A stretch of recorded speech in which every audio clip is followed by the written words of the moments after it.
దేశంలో స్త్రీలు జాకెట్లు వేసుకోకూడదు, అది చట్టం.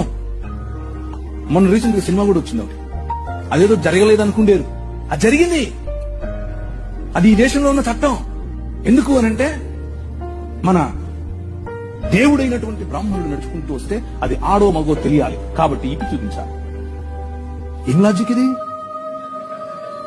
ఏం లాజిక్? అవును, ఇది ఎవరికి ముఖ్యంగా బడుగు బలహీన వర్గాలకు జాకెట్లు వేసుకునే అధికారం లేదు అన్నారు.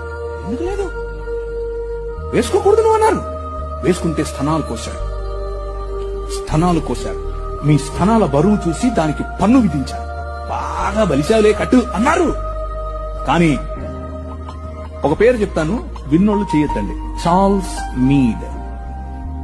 మీరందరూ జాకెట్లు వేసుకోవడానికి కారణం ఆయనే. నేను అబద్ధం చెప్పట్లేదు, నిజం చెప్తున్నాను. చట్టం చేశాడు.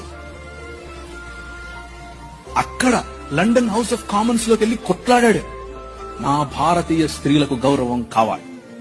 తెల్లడే బయట నుంచి వచ్చాడు. అందుకనే వాళ్ళను గర్వంగా మా తల్లిదండ్రులు అనేది, నేను ఊరికి అన్ను గర్వంగా అనేది. ఎందుకు తెలుసా?